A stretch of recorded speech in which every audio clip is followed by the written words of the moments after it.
Hi. Oh, now? Oh, hi, my name is Meyer. I'm a grad assistant at the Office of Undergraduate Admissions. My job is to help families kind of understand the process of admissions and what we offer here at Western, but also I oversee the admission ambassadors, so the students that give tours to our families. Why I chose Western? I chose Western mainly because of the graduate program. Like I said, I'm a grad student, and so I want to do higher education, specifically international higher education. I want to work with students and kind of send them abroad just because I had a beautiful time when I did it, and so I want to make sure that students from different backgrounds and socioeconomics and all those fun things have a chance to at least go abroad. At least I can be able to put those opportunities for them, and whether they take it or not, that will be on them. So that's why I chose Western. What else? What do you identify? Oh, yes, I identify as Hispanic or Latino. So. Okay. And did you look into how diverse the campus was when you chose to come to Western? I did not, actually. I think I focused more on the program itself, on the academics, on the benefits, and Western was basically a great deal for me. It offered me an assistantship, which also paid my tuition, so I just needed to cover fees. And so for me, it was, A, about finances, and also B, about the academics. The program was well known. It is well known across, the United States, and it's also well known from the area I come from, which is Chicago. And so I had plenty of professionals that graduated from Western, so for me, it was more about that than actual demographics. And do you feel like you promote diversity to students? If so, how? I think I try my best, but I think what we need to define right here is diversity, right? Just because I'm always talking about diversity in the sense of cultures. Like I said, I work at the Office of Study Abroad, and so I love being there just because we have students from different backgrounds coming in, and so I get the chance to hear different languages, which is something I love doing. And so in that sense, I do think I do promote diversity just because every student, I may, at one point just get tired for them, because I keep telling them, go abroad, study abroad, try a different culture, do something different, right? Whether it's a semester or just a few weeks during the summer, I try to send them to places that maybe they've always dreamed to go to, or, there are different students who have who maybe were born here in the United States and have like a different background. So, for example, their parents came from Mexico, and so they identify as Mexican American, but they've never been to Mexico. They've never been able to understand their culture fully. And so I always tell them, like, this could be a chance for you to like kind of understand your own culture, or if you want to try a completely different one, right? We have programs in Asia, we have programs in the Middle East, we have also programs in Europe, Eastern or Western Europe, right? Latin America. So there are different places, and I always tell them, try something different. So I guess I do promote diversity. Okay. Would you say there's a specific audience you target when speaking on diversity? Not necessarily. I think I don't have an audience. I just think any student that comes to my office, like I said, I become repetitive, and I probably just skate my office at this point, but like I said, every student that comes to my office, I always tell them, like, go abroad, do something. So I don't have a specific audience. Okay.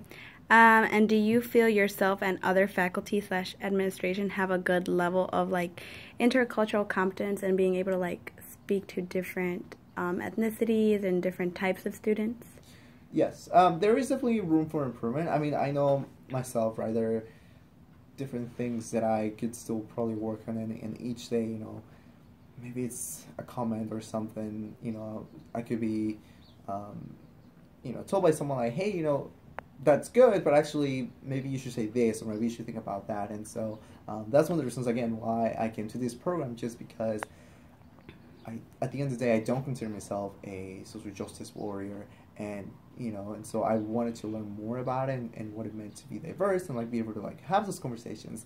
And so I think there is a curve in learning happening. And so for the most part, I've seen faculty and some staff being very well known of their surroundings and their students, and so I appreciate that. Like I said, there's always room for improvement, and I've never felt any type of discrimination, or I've never felt like I don't really belong. In fact, if anything, you know, here at the office, sometimes I might consider myself the diverse person. You know, me and another co-grad, we are probably the only people of color here, but the rest of the staff is very friendly, and they're always, you know, willing to maybe understand, or like they ask questions about my culture, like whenever I say a word and kind of does not match what they've heard before, you know, they're open to that. So I think that's something good. Okay. Did you ever receive any training on diversity and like being interculturally competent? Not necessarily at the workforce here at Western. However, we are challenged each day in class. Our program is very much like that, so they're training us to like be able to have those complex conversations and understand different identities and dimensions, and how one identity, you know, does not just operate the whole thing, right? Because there are different identities, and at one point they all kind of, you know, they can get each other, you know, in one place, and how to navigate those cultures. So I don't think it was something like work-wise, but like I said, definitely the program is challenging me at that end. Would you say there's an environment that displays or promotes diversity among students? I think the students themselves. I've seen students being passionate, or at least, you know, they're wanting to know their culture. They're wanting to then, I think once they start getting the grasp of it, I think they want to embrace it. And so I see it, you know, when I look at different organizations, when I do walk by the Multicultural Center. You know, my emails always like, we're going to have this event about, you know, foods on this country, or like, you know, dance of this region of the world. Like, so I think, like I said, the students themselves, and maybe some faculty, I haven't really seen that, but, you know, I know for a fact there's some passionate students that, you know, go out of their way to try to promote diversity. So going along with that, would you say there's an environment in your workplace, like within your staff and faculty? Mm-hmm. Admissions just happens to be a completely different office in general. Some of the work that we do here is basically to prospective students, not students here at Western, so sometimes the needs or the demands of those students are completely different. That's not to say that, again, you know, since I work with the mission ambassadors, I do try my best to kind of promote it. Sometimes I do fail, sometimes I feel like I succeed, but we don't have something specific that we promote diversity. Okay. And would you have any suggestions or concerns when dealing with diversity at Western? Oh, at Western, I was like, well, specifically. I mean, one of the, of course, concerns would be, you know, allowing students to be open and honest, you know, and sometimes even to have patience. I understand that, you know, some students might be tired of, you know, having to explain themselves, having to, you know, explain the culture, like identify the culture to others to, right? But we have some students also who have never been embraced in diversity, right? And so, you know, their lack of knowledge, I suppose, it's something that we can change, but it's also something that we should have patience with.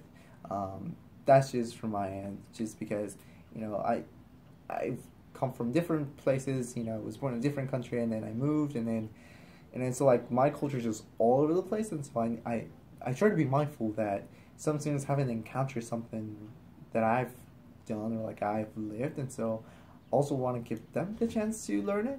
I just need to remind myself that some of them need a little more time, right? And so it is good that we promoted diversity. It is good that we want to talk about culture and like what's my identity, like how I feel, like how I want to be perceived, or how I want to feel secure in my own campus, right? But there's also, I personally don't believe that, you know, that it is all about just going straight and then making a sharp corner. I think it should just be incremental, and it will take some time, and it will take some patience, and some people want to see radical change, but personally, I'd rather see progress, you know, steady progress than just, you know, sharp turns that are more conflictive than, you know, productive, if that makes sense. Okay. Well, thank you for your time. Thank you.